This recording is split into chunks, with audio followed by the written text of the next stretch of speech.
Next topic is physical properties. So alcohols and phenols consist of two parts. एक alkyl group होगा, alkyl और aryl group and a hydroxyl group. Alcohol में R जो alkyl होगा और phenol में R क्या होगा, एराइल ग्रुप होगा और OH तो दोनों में प्रेजेंट होगा. The properties of alcohols and phenols are due to the hydroxyl group. जो OH ग्रुप लगा होता है उसी की वजह से इनकी प्रॉपर्टीज होती हैं अल्कोहल्स एंड फिनोल्स की. And the nature of the alkyl and aryl group simply modify these properties. तो ये इनकी प्रॉपर्टीज को मॉडिफाई करता है सिर्फ अल्काइल या aryl group. So first property is the boiling points. So boiling points of alcohol and phenols increase with increase in the number of carbon atom. क्योंकि आपको पता है वंडरवॉल फोर्स जो होती है, जितना ज़्यादा साइज होगा उतनी ज़्यादा वंडरवॉल फोर्स ऑफ अट्रैक्शन होगी और उतना ज़्यादा क्या होगा, बॉइलिंग पॉइंट होगा. In alcohols the boiling points decreases with increase in branching of the carbon chain. अगर ब्रांचिंग इंक्रीज होती है तो बॉइलिंग पॉइंट क्या होगा, इट डिक्रीजेज. क्योंकि वंडरवॉल फोर्सेस जो होती हैं वो सरफेस एरिया के ऊपर डिपेंड करती हैं और ब्रांचिंग की वजह से सरफेस एरिया जो होता है वो काफ़ी कम हो जाता है. उसी की वजह से अगर ब्रांचिंग अगर अल्कोहल में प्रेजेंट है सो देयर विल बी क्या हो जाएगा, डिक्रीज हो जाएगा boiling point with the increase in the branching in the carbon chain. Size तो बड़ा हो रहा है बट ब्रांचिंग अगर ज़्यादा होती है सो बॉइलिंग पॉइंट क्या होता जाता है, कम होता जाता है. Next is the OH group in alcohols and phenols is involved in intermolecular hydrogen bonding. So boiling point किसकी वजह से होता है, जनरली हाइड्रोजन बॉन्ड अगर प्रेजेंट है तो बॉइलिंग पॉइंट जो है वो बढ़ जाता है. So यहाँ पे देखिए ROH है, ऑक्सीजन इज मोर इलेक्ट्रोनेगेटिव, एक ROH है, दूसरा OH है, इसका सेम मॉलिक्यूल है. तो दिस इज द डॉटेड जो आपको दिख रहे हैं. So this is called as the hydrogen bond.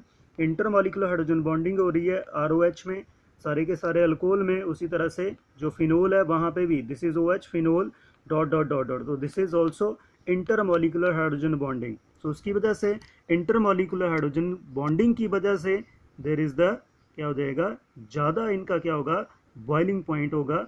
बाकी कंपेयर मतलब किससे, हाइड्रोकार्बन से, ईथर से, हेलो एल्केन से एंड हेलो एरीन से. क्योंकि ना तो हाइड्रोकार्बन में, ना तो ईथर में, ना हेलो एल्केन में और ना ही हेलो एरीन्स में हाइड्रोजन बॉन्डिंग होती है. सिर्फ किस में बॉन्डिंग होगी, अल्कोहल्स एंड फिनोल्स में. That is why they have higher boiling points than respective. जो अगर मॉलिकुलर वेट आपने वो भी साथ में ध्यान में रखना है, हाइड्रोकार्बन रिस्पेक्टिव हाइड्रोकार्बन और ईथर हेलो एल्केन या halo arenes of comparable molecular masses. जैसे इथेनॉल है एंड प्रोपेन है, दोनों का क्या है, लगभग एक जैसा मॉलिकुलर मास है but their boiling points differ widely. क्यों, क्योंकि इथेनॉल में intermolecular hydrogen bonding will take place but propane में there is no hydrogen bonding. That's why ethanol has higher boiling point than the propane. Next the boiling point of methoxymethane. Ether आ गया, so it is the intermediate between the two boiling points. तो देखिए this is ethanol, this is propane and this is methoxymethane, this is ether. इसका कितना है, 46 है. जो molecular mass है इसका 46 है मिथॉक्सीमीथेन का और इसका क्या है, that is 44. Comparable molecular mass है, इसका 355 केल्विन, इसका सबसे कम नो हाइड्रोजन बॉन्डिंग और इसका क्या है 248 kelvin. Intermediate between the two. So the boiling point of alcohols are mainly due to the presence of intermolecular hydrogen bonding, जो ना तो ईथर में होगी ना तो वो होगी हाइड्रोकार्बन्स में. Next second property is solubility. So solubility of alcohols and phenols in water होगी और वो किसकी वजह से होगी, their ability to form the hydrogen bonds with water molecule. वो क्या करते हैं, हाइड्रोजन बॉन्ड फॉर्म कर लेते हैं वाटर के साथ, जैसे खुद में कर रहे थे उसी तरह वो वाटर के साथ जाके भी इंटरमोलिकुलर हाइड्रोजन बॉन्डिंग की फॉर्मेशन करेंगे. तो दोनों क्या हो जाएंगे, एक दूसरे में कंप्लीटली मिक्स हो जाएंगे. And the solubility decreases with increase in the size of the alkyl और एराइल ग्रुप्स. अगर आर ग्रुप, क्योंकि वो हाइड्रोफोबिक होता है, अगर आर ग्रुप का साइज बड़ा बड़ा होता जाता है तो सॉल्युबिलिटी क्या होती जाएगी, डिक्रीज होती जाएगी.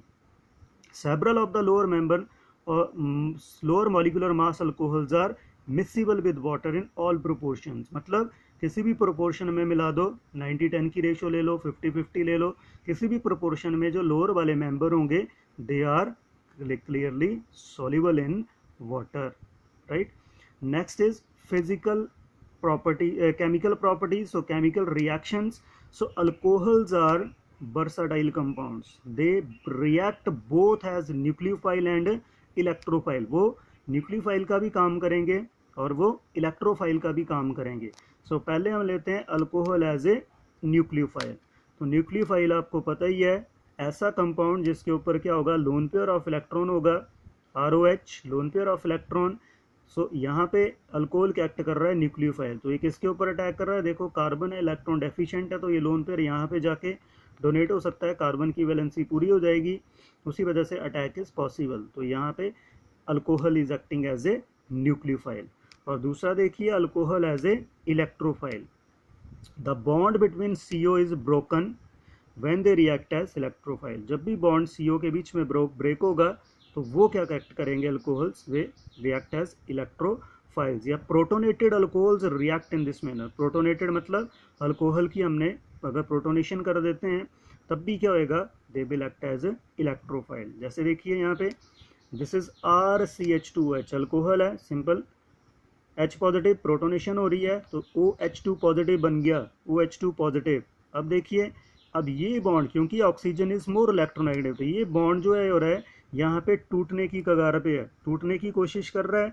तो उसकी वजह से क्या होगा, यहाँ से ये इस साइड को इलेक्ट्रॉन शिफ्ट हो रहे हैं, तो इसके ऊपर क्या आ रहा है, पॉजिटिव चार्ज आ रहा है. सो यहाँ पे Br नेगेटिव रेडी है अटैक करने के लिए. तो ये क्या है, आपका इलेक्ट्रॉन डेफिशिएंट कार्बन है, तो जैसे Br आ जाएगा तो इसकी बॉन्ड पूरे हो जाएंगे. तो यहाँ पे क्या कर रहा है, एज ए अल्कोहल के एक्ट कर रहे हैं यहाँ पे एज ए इलेक्ट्रोफाइल. ऊपर आपने देखा न्यूक्लियोफाइल में ऑक्सीजन के जो लोन पेयर था वो अटैक कर रहा था नेक्स्ट कार्बन पे, और यहाँ पे अपना ही कार्बन क्या कर रहा है, प्रोटोनेशन की वजह से ये बॉन्ड क्या हो गया, पोलर हो गया, टूटने की कगार पे. तो यहाँ पे क्या आ जाएगा, पॉजिटिव चार्ज. तो इलेक्ट्रॉन डेफिशिएंट है, इलेक्ट्रोफाइल है, तो ये Br नेगेटिव अटैक करेगा. There is the formation of, क्या बन जाएगा, it will act as a electrophile.